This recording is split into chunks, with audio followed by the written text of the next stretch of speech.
라는 제목으로 말씀을 전하도록 하겠습니다.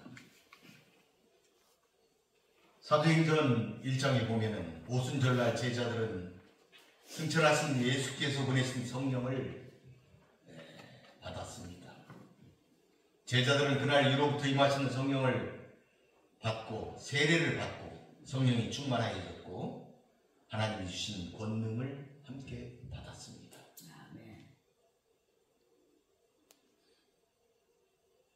그래서 그들은 방언으로 예수 그리스도를 전했고 병 고치는 능력으로 불치의 병인 미문 앞에 못 걷는 자를 고치는 능력을 행하였지만 고난이 함께 시작이 되었습니다.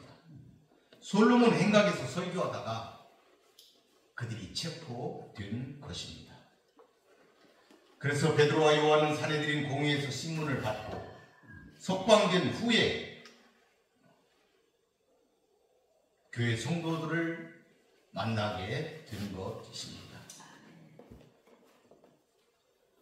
베드로와 요한 사도가 무고하게 투옥되고 신문받으며 산헤드린 공회의 협박을 받을 적에 그들은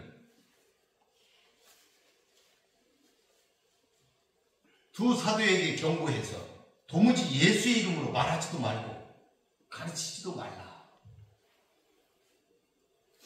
이렇게 그들에게 지시를 하였습니다. 그러나 베드로와 요한은 이제 믿음이 굳센 사람이 되어 있었습니다. 두려움 없이 담대하게 오히려 그들에게 훈계를 하였습니다. 19절에 보니까 하나님 앞에서 너희 말을 듣는 것이 하나님의 말씀을 듣는 것보다 옳은가 판단하라. 우리는 보고 들은 것을 말하지 아니할 수 없다. 이렇게 그들에게 담대하게 말했습니다. 그러자 그 관리들은 백성들 때문에 그들을 어떻게 처벌할지 방법을 찾지 못하고 다시 위험만 가하고서 그들을 놓아 주었습니다. 왜냐하면 모든 사람들이 베드로와 요한이 그 못 걷게 된 자를 고친 것, 그것을 통하여서 하나님께 영광을 돌렸기 때문입니다. 그리하여 초대교회 성도들도 위축되지 않고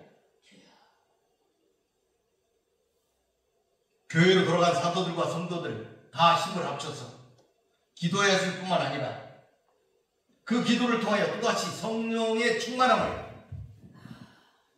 다시 받게 되었고 하나님의 말씀을 더욱더 힘써서 전하게 되었습니다.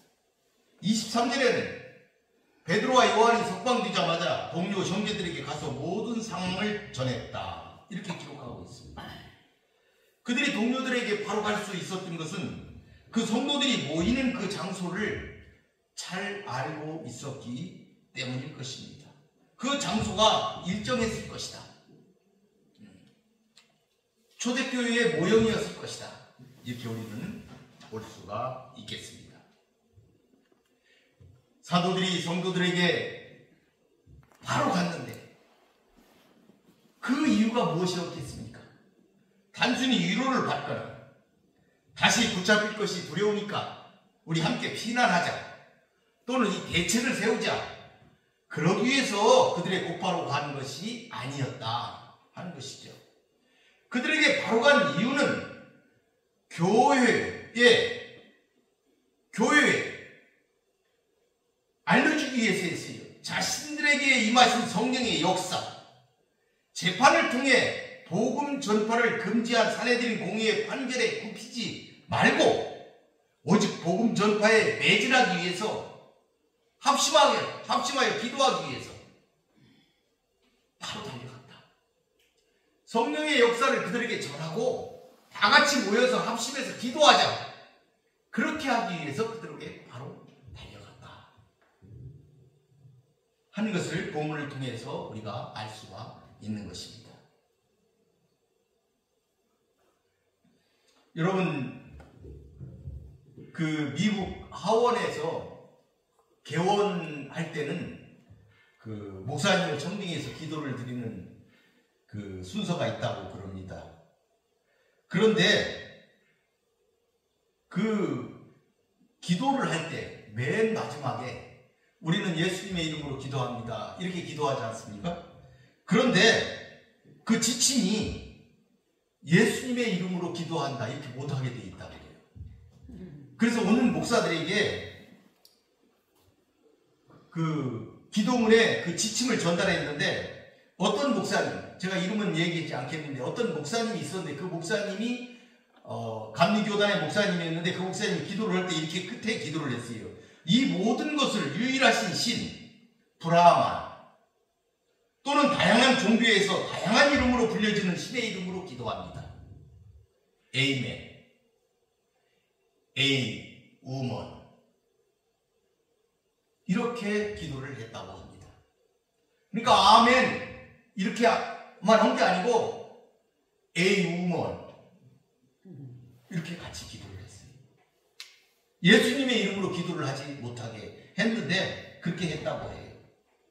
그러니까 이 땅에는 다양한 종교가 있으므로 기독교적인 민감한 용어를 사용하지 말라. 이런 사전 지침대로 기도를 했고 지금도 그렇게 기도하는 사람들이 많다고 하는 것이죠.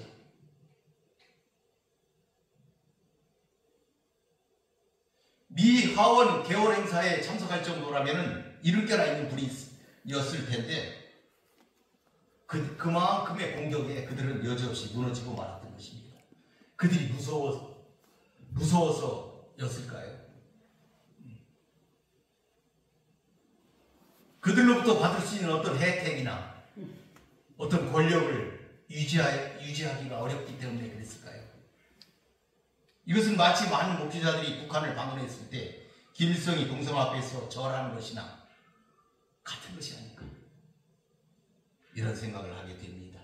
어떤 한 목사만의 문제가 아닙니다. 많은 목사들이 그렇게 한다고 해요.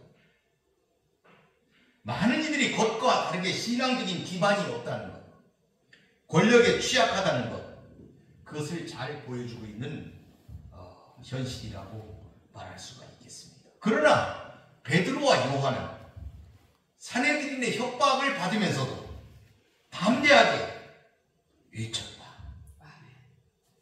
우리는 그 모습을 떠올리며 어떤 것이 참 신앙의 길인지 다시 한번 생각해 보아야 할 것입니다. 오늘 본문은 그들이 기도한 기도문의 내용입니다. 그들이 이렇게 기도했다. 그들이 이렇게 기도했다. 제자들과 성도들이 산헤드린의 협박을 받으면서 그들이 이렇게 기도했다 하는 기도문이 지금 24절부터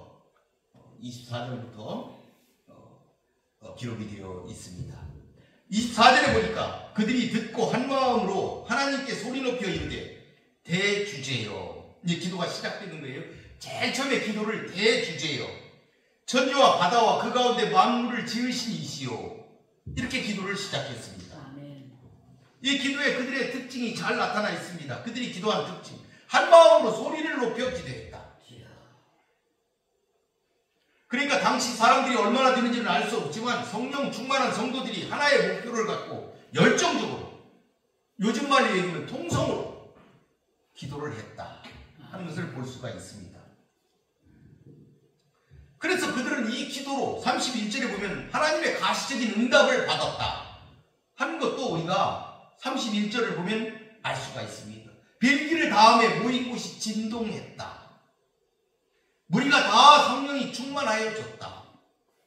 이러한 놀라운 응답을 그들이 가시적으로 받았다 하는 것을 우리가 알 수가 있습니다. 그럴 때 그들이 담대히 하나님의 말씀을 전했다.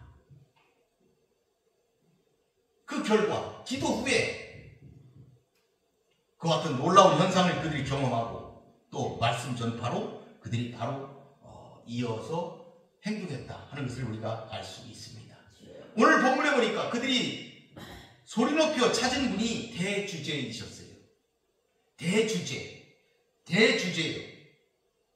기도의 대상이 하나님을 향한 칭호가 대주제인 것이죠.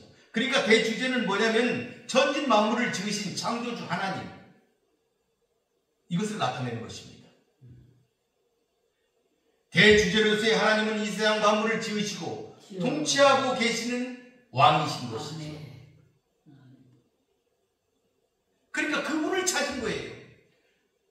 성도들이 제일 먼저 찾은 분이 하나님이셨다. 그들이 그 어려움 속에서 처음으로 찾은 분이 하나님이셨다 하는 것을 우리는 기억해야 합니다. 그들이 하나님을 대주지라고 부르면서 찾은 것은 왜 그랬을까? 비록 눈에 보이는 이 세상에서 로마 제국이나 사내들이 이런 사람들에 의해서 이 세상이 다스려지는 것처럼 보이지만 그 현상 넘어 실제로 통치권을 행사하시는 분은 그들이 믿는 하나님, 우리가 믿는 하나님이시다 하는 신념의 표출이 여기에서 대주제요 하면서 하나님을 찾은 것이다. 여러분도 이 믿음을 굳게 잡고 하나님을 찾으시면서 나가시는 여러분 되시기를 바라겠습니다. 저녁기 성도들은 자신들에게 당면한 문제를 해결하려고 대책회의를 한다든지 하지 아니하여 오히려 그들은 자신들의 생명이 위협받을 수도 있는 그 급박한 상황에서 제일 먼저 통치자이신 하나님께 기도했다. 그 상황을 하나님께 먼저 알렸다 하는 것입니다. 여기에는 만유의 주인이신 하나님의 도우심에 의하여 어떠한 난관도 해결될 수 있다는 강한 신뢰감이 그 속에 있는 것이지요. 그들은 하나님이 계신 것과 하나님을 찾는 이들에게 상 주시는 이심을 믿었다, 이렇게 말할 수가 있는 것입니다. 이러한 강한 신뢰감이야말로 당면한 고난을 이기는 힘의 근원이 된다는 것을 그들은 알고 있었다. 이러한 사실은 우는 사자와 같이 삼킬자를 찾는 사단의 권세가 지배하는 세상에서 살아가는 성도가 취해야 할 태도와 감당해야 할 가장 중요한 일이 무엇인지를 분명하게 가르쳐주는 그런 본문의 말씀이다, 이렇게 우리가 알아야 하겠습니다. 25절 6절에 보니까 또 주의 종 우리 조상 다윗의 입을 통하여 성령으로 말씀하시기를 어찌하여 열방이 분노하며 족속들이 허사를 경영하였는고 세상의 군왕들이 나서며 관리들이 함께 모여 주와 그의 그리스도를 대적하는 도다, 이렇게 기도를 했어요. 그러니까 다윗이 시편 2편 1절 2절에서 성령으로 그리스도의 순환을 예언한 그 성경을 그들이 인용하면서 기도를 했다. 주의 종 우리 조상 다윗의 입을 통하여 성령으로 말씀하셨다.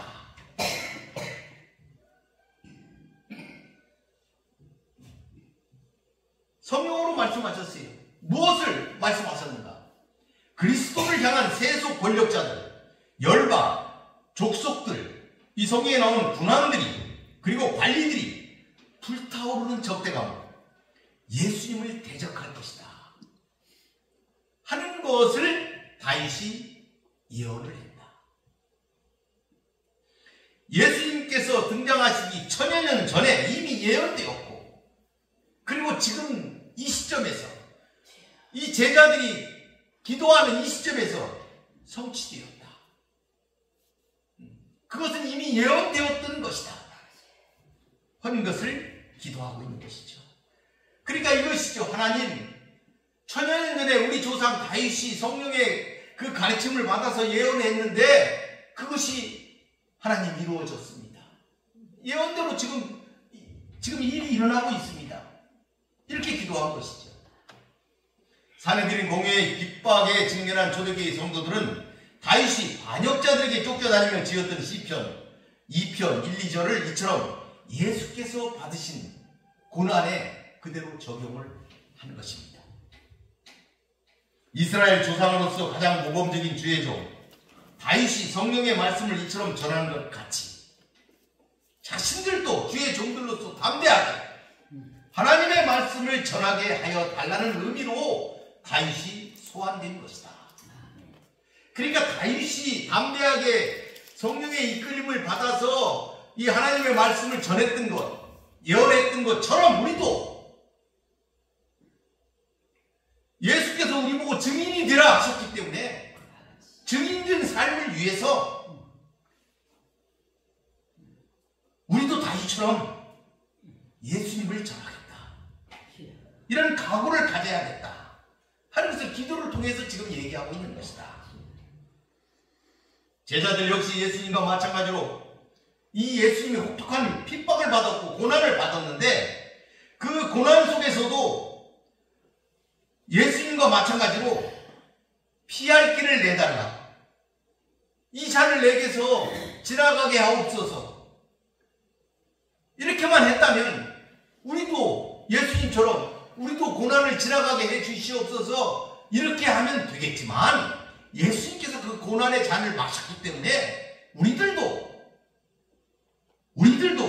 예수님의 이 고난을 떠올리면서 그들과 맞서서 복음 전도의 일을 증인의 삶을 더욱 힘쓸 것이다 하는 것을 말하고 있는 기도다.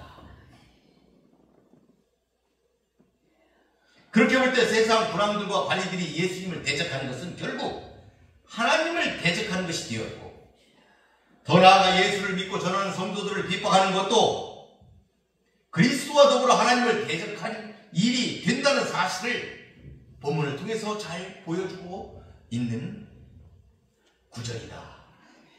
이렇게 우리들이 본문을 해석할 수가 있겠습니다. 이렇게 초대교회 성도들은 사내들인 공회의 위협과 협박을 단지 개인적인 이해관계의 일로 여기지 않았습니다.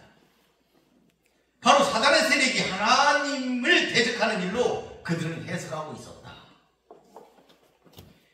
우리의 씨름은 혈과 육에 대한 것이 아니요 정사와 권세와 이 어둠의 세상 주관자들과 하늘에 있는 악한 영들에게 대함이라는 에베소서의 말씀을 우리들은 기억하여야 할 것입니다.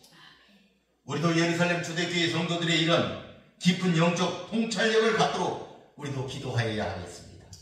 그래야 핍박을 두려워하지 않고 사단의 세력에 맞서 싸울 수 있으며 담대히 증인이 되어 복음을 전할 수 있기 때문입니다.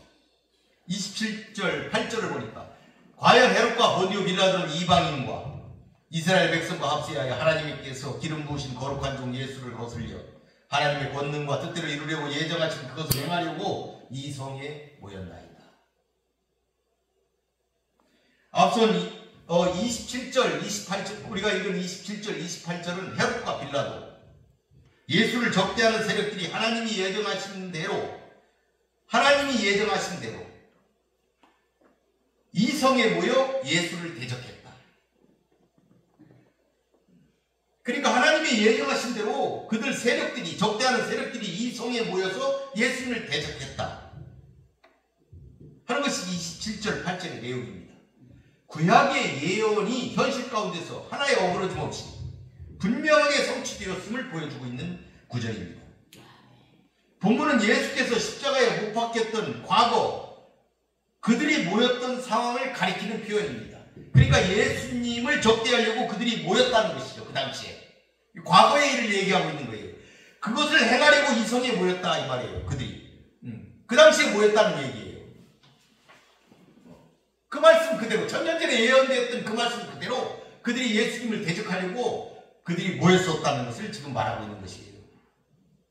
그러니까 여기에 나와 있는 헤롯과 빌라도는 실존 인물이에요. 헤롯은 분봉왕으로 빌라도는 로마 총독으로 그 당시 그곳에 모였다 하는 것이죠. 여러분 여담인데 헤롯의 아내 헤로디아는 큰 죄를 졌죠. 세례 요한을 죽이는 죄를 졌어요. 그 딸을 통해서 그 딸이 춤추는 것을 통해서 세례 요한의 그 목을 요구를 해서 세례 요한을 죽였죠. 그런데 빌라도의 아내는 프로클라라고 그러는데 예수님의 숨은 제자였다. 그래서 그리스 정교, 지난번에 그리스 정교에 대해서 설명드렸죠. 그리스 정교에서는 그녀를 성인으로 추존을 했습니다. 성인의 반열에 올랐어요. 그 여자가. 빌라도의 아내는. 이 헤롯과 빌라도 이들은 실존 인물로서 예수님의 고난을 당하실 때 그곳에 있었던 실존 인물이었다. 근데 그의 아내들은 이와 같이 서로 다른 길을 걸었다 하는 것을 우리가 한번 잠시 생각해 보았습니다. 그들은 기름 부은 거룩한 종 예수를 대적했습니다. 당시에 예수님께서 기름 부음을 받는 의식을 거행한 적은 없습니다. 그러나 예수님은 세례 요한이 물세례를 베풀 당시 하나님께로부터 성령 부어주심을 받으셨습니다. 이 사건을 베드로는 하나님이 나사렛 예수에게 성령과 능력을 기름 붓듯 하셨다, 이렇게 베드로도 표현했고, 다른 제자들과 성도들도 하나님이 기름 부으셨다, 이렇게 같이 표현하였습니다. 이처럼 예루살렘 초대교회 성도들이 유대 종교 지도자들의 핍박 속에서도 하나님께 드린 기도는 그들의 하나님에 대한 매우 성숙한 신앙 고백이었다 하는 것을 우리들은 알 수가 있습니다. 그렇게 기름 부은 예수 그리스도를 그들이 대적했다. 특히 여러분 28절에 예정하신, 이런 표현이 있습니다. 예정하신 그것을 행하려고, 하나님이 예정하신, 그 권능과 뜻대로 이루려고 예정하신 그것을 행하려고, 이런 구절을 기록하고 있는데, 이 표현은 하나님이 어떤 분이신가 하는 것을 잘 보여주는 신앙 고백적인 그런 표현이다. 그러니까 이 표현은 하나님께서는 계획하시고 섭리하시는 하나님이시다 하는 것을 잘 나타내주는 그런 문장입니다. 하나님은 헤로드 왕이나 빌라도 총독 혹은 대제사장들, 이런 악인들의 악행까지도 하나님 자신이 예정하신 십자가 구속사역을 이루는데 이용하신다는 그러한 사실입니다. 하나님은 구원받을 성도도 예정하시고 그 구원을 이룰 십자가 사건도 예정하신 분이십니다.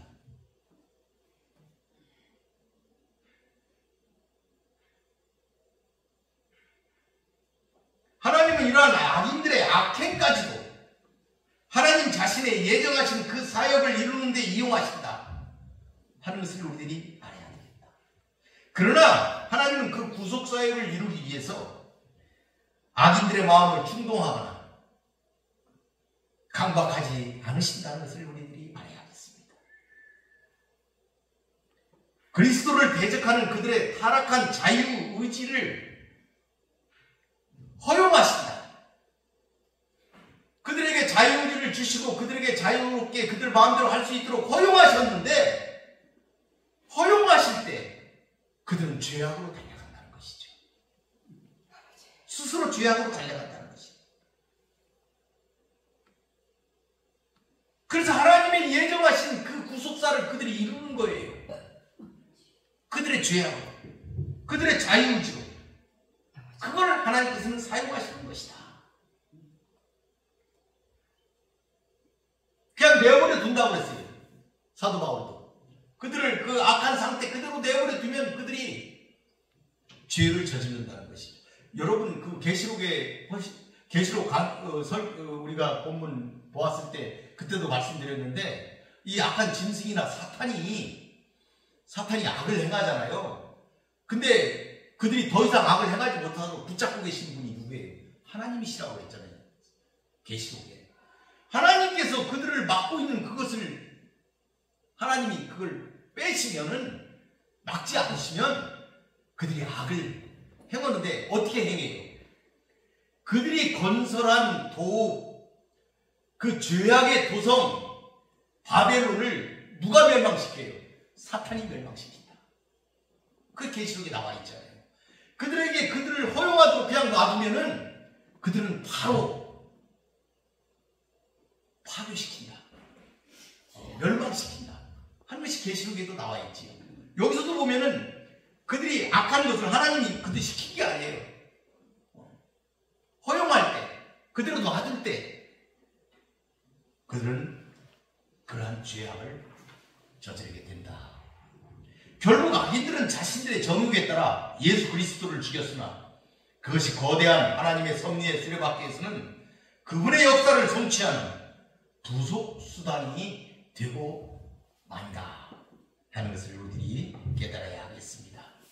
29절 30절을 보니까 주여 이제도 그들의 위협함을 부어보시옵고 또 종들로 하여금 담대히 하나님의 말씀을 전하게 하여 주시오며 손을 내밀어 병을 낫게 하시옵고 표적과 기사가 거룩한 종 예수의 이름으로 이루어지게 하소서.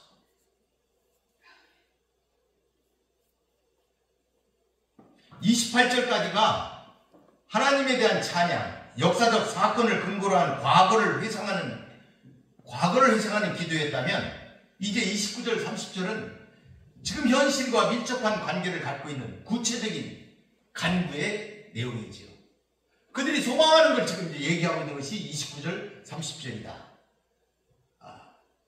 하는 것입니다. 그들은 29절 30절에서 그들의 소망을 세 가지로 말을 했어요. 첫째는 악한 세력의 위협을 간과하지 말고 그들을 좀 감시 좀 해달라 하는 간구. 둘째는 담대히 말씀을 전하게 해달라.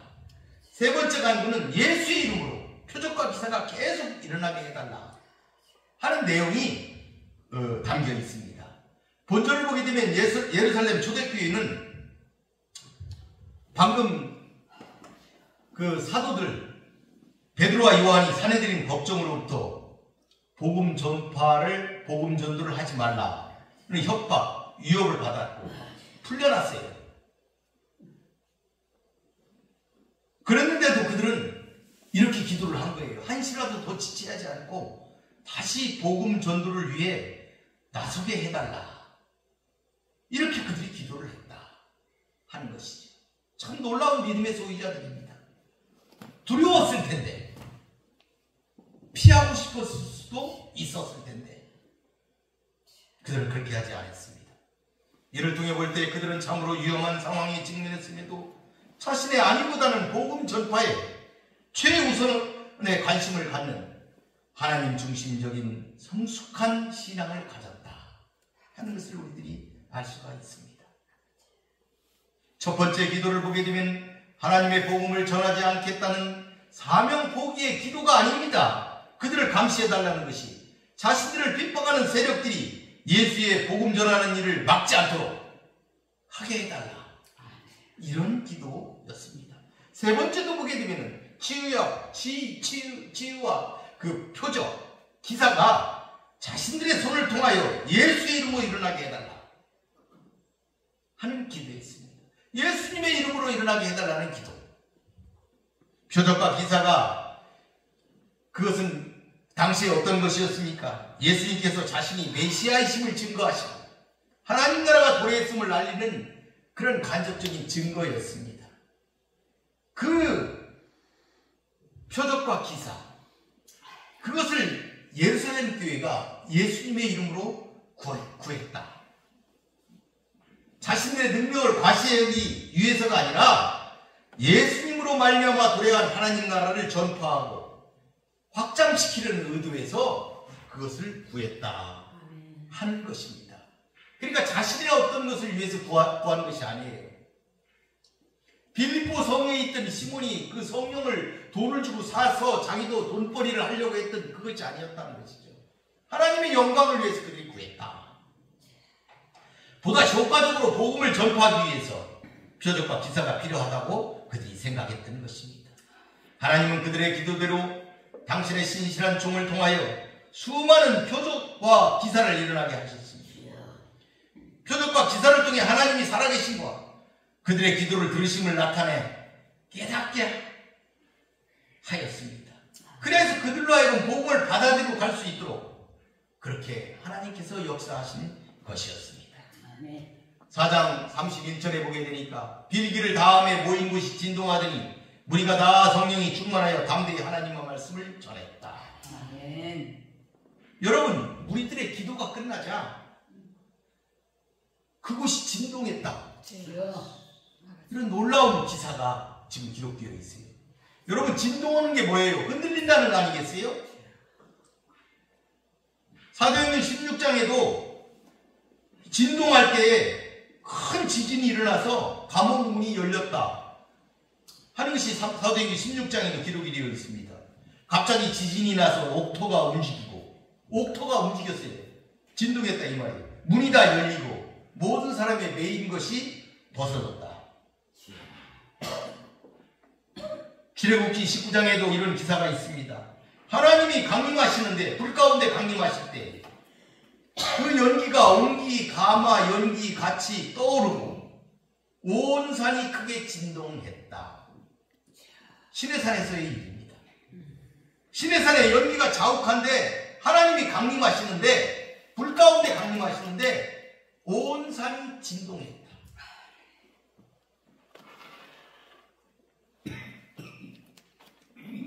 그러니까 제자들이 모인 그곳이 진동했다. 지진이 났다 이 말입니다. 성도들의 간절한 합심 기도가 하나님께 연락되었다. 그리고 그들이 성령의 강한 임재를 경험했다. 여러분, 땅이 일처럼 흔들리는 이런 현상은 거룩하신 하나님의 임재를 인간의 오감으로 경험케 하시는 방법이기도 한 것이지요.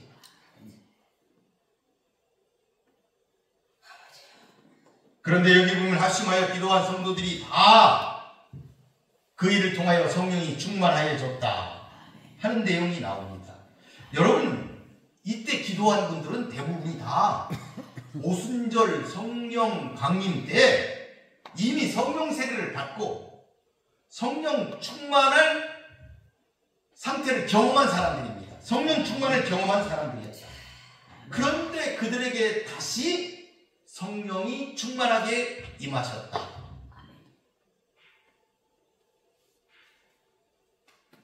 이를 통해서 보면 성령 충만은 반복적으로 주어지는 은사다 하는 것을 우리들이 알 수가 있습니다. 성령 충만은 반복해서 일어납니다. 하나님께서 주셨지만 또 주시는 것이죠. 이미 성령 세례로 인하여 구원을 경험한 사람이 더욱 영적으로 충만한 역동적인 삶을 살게 하기 위하여 반복적으로 주어진다, 이렇게 볼 수가 있는 것입니다. 여러분도 거듭거듭 성령 충만 받으시는 분들이 되시기를 바라겠습니다. 본절 말미에 담대히 하나님의 말씀을 전하리라. 하나님의 말씀을 전하니라. 이런 표현으로 볼 때 이때 성령 충만한 성도들이 29절에서 기도한 대로 담대히 전도하게 해달라는 강구에 대한 응답이었을 것이다, 이렇게 우리가 볼 수가 있습니다. 하나님께 증인의 삶을 살기 위해서, 복음 전파를 위해서 그들이 성령 충만을 원했던 것입니다. 그 응답으로 하나님께서 응답하시었다. 그 터가 진동하며 하나님께서 임재하셨다 하는 것을 우리들이 알 수가 있습니다. 그들은 기도 응답으로 성령이 충만하게 되자 담대히 예수의 이름으로 하나님의 말씀을 전했습니다. 전능하신 대주제 하나님을 의지하는 굳센 믿음이 없이는 결코 할 수 없는 일이었습니다. 여러분도 이와 같이 성령 충만을 모두 받으시는 여러분들 되시기를 바라겠습니다. 사랑하는 성도 여러분, 오늘 우리는 초대교회 성도들이 기도하는 기도문을 살펴보았습니다. 그들은 태동부터 심한 박해를 받았으나 이를 극복함으로써 그 진정성을 입증한 살아있는 승리의 신앙인이었습니다.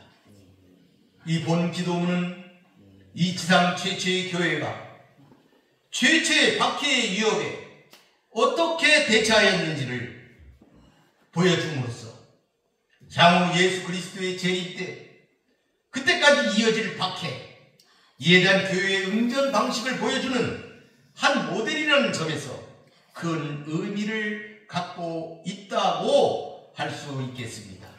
이런 점에서 이 기도문에는 이런 중요성을 인식하고 항시 존재하는 교회에 대한 박해, 그 위협에도 교회가 역사와 우주의 대주제이신 하나님에 대하여 절대 신뢰해야 한다는 점, 그리고 예수 그리스도의 구속사역을 사표로 삼아 오히려 복음 전파 사명에 전념함으로써 신앙으로 승리해야 할 것을 우리들에게 제시하고 있다 할 수 있겠습니다. 그러므로 이 기도문은 그리스도께서 고난 받으신 것과 마찬가지로 그리스도의 추종자인 제자들도 고난 받는 것도 마땅히 감내하겠다는 그 사실을 고백하는 그런 기도입니다. 이렇게 볼 수가 있겠습니다. 또한 여기에는 그리스도께서 고난 받으신 것이 힘이 없으셔서 받으신 것이 아니고 하나님이 예정하신 그것, 하나님이 예정하신 그것, 구속의 은혜를 베풀고자 하는 그것, 그것을 위해 스스로 받으신 것이다. 그것을 이루시기 위해서 받으신 것이다 하는 것. 그러므로 그와 같은 것을 생각할 때 우리 제자들도 장차 고난받는 그것은 하나님의 뜻 아래 있는 것이다. 제자들의 구원에 유익을 위한 것이다. 이렇게 우리가 생각해야 된다는 점, 그렇게 우리가 인식하고 믿어야 된다는 점, 그것을 또한 잘 보여주고 있다. 이렇게 볼 수가 있겠습니다. 그러니까 그리스도께서 고난을 받았으나 고난에 굴하지 않으시고 승리하셨듯이 제자들은 그들 자신들도 고난에 굴복하지 않을 것이라는 결의를 이 기도문에 내포하고 있는 것입니다. 이런 기도를 그들은 하나님께 올려드렸습니다. 이 기도를 하나님은 연락하시고 진동 중에 임재하셨습니다. 우리도 제자들의 이 결의에 찬 신앙을 본받으며 기도하여야 하겠습니다. 그렇습니다. 성도는 위기를 당할 때 가장 먼저 하나님을 찾으며 의지해야 하겠습니다. 세상 권력의 박해 속에서도 그리스도의 고난을 기억하고 우리도 인내하여야 하겠습니다. 그러므로 우리도 고난당할 때 초대교회 성도들처럼 행동하고 기도하여야 하겠습니다. 우리 모두 말세의 때를 당하고 있습니다. 합심하여 기도하며 성령 충만을 받아야 하겠습니다. 여러분과 하나님께서 여러분에게 하나님께서 함께 하실 것입니다. 기도하겠습니다. 고맙고 감사하신 아버지 하나님 감사합니다. 오늘은 초대교회 사도들이 이 땅에서 하나님의 복음을 전할 때에 일어났던 그 사건, 아버지 하나님이여, 그들이 감옥에 갇혀 있다, 그들이 추록되었을 때에 그들이 제일 먼저 하나님을 찾으며 하나님께 기도했던 기도문을 살펴보았습니다. 우리도 초대교회 이 사도들처럼 하나님을 전적으로 의지하며 하나님의 뜻을 따라 우리 주 예수 그리스도께서 이 땅에 전하신 하나님의 나라를 전파하는 증인된 삶을 살아갈 수 있는 용기 있는 신앙이 되게 하여 주시옵소서. 말세가 될수록 세상 권력이 얼마나 많이 우리들을 주목하고 우리들을 협박하는지 모릅니다. 이 모든 것들을 이기게 하여 주시옵소서. 어떤 자들처럼 그들 권력에 굴복하여 그들에게 넘어지지 않게 하여 주시옵소서. 승리하는 믿음으로 나아갈 수 있도록 하나님 우리들에게 힘과 능력을 주시옵소서. 굳센 믿음을 주시옵소서. 이기게 하여 주시옵소서. 예수님의 이름으로 기도 올리나이다.